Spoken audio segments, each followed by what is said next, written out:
চিন্তা করার তৌফিক দান করেন। সবাই বলেন।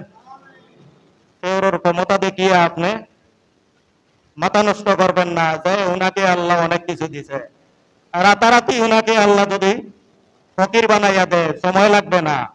যার কারণে তুমিও ক্ষমতাবান হয়ে মানুষের উপর জুলুম করো না। ওয়ান আব্দুল্লাহ ইবনে আমর ইবনে আস ওয়ান আব্দুল্লাহ ইবনে সালাম রাদিয়াল্লাহু তাআলা আনহু قال رسول الله صلى الله عليه وسلم يا أيها الناس أفشوا السلام وأطعموا الطعام। ও আমার বন্ধুরা, দুনিয়ার ইজ্জত আর সম্মান আসল নয়, আখিরাতের ইজ্জত আর সম্মান, আখিরাতের শান্তি, আখিরাতের মুক্তি, আখিরাতের রিজিক, আখিরাতের বসবাস যদি চাও, আল্লাহর নবী বলেন আফসুস সালাম, সালাম প্রদার করো, বেশি বেশি করে সালাম করতে থাকো।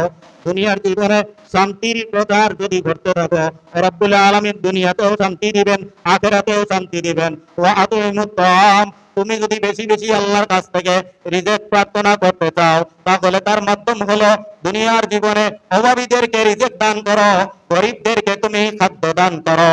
ওয়া আতিমুত তাআম ওয়াসিলুল আরহাম।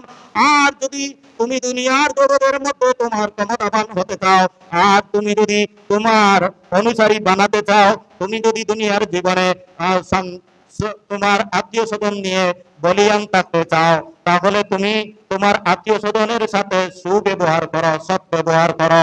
ওয়াসিলুল আরহাম, আর আত্মীয় স্বজনের সাথে উত্তম ব্যবহার করো।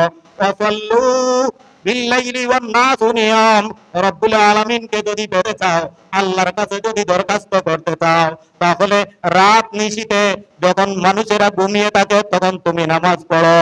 তাদখুলুল জান্নাতা বিসালাম, শান্তিতে নিরাপদে তুমি জান্নাতের মধ্যে যাও। সুবহানাল্লাহ। আল্লাহ আমাদের সবাইকে কয়টি কথা বলছি? সালামের কথা। 2 নম্বরে গরিবদেরকে খাওয়ানোর কথা। 3 নম্বরে আত্মীয়র সাথে সুসম্পর্ক রাখার কথা।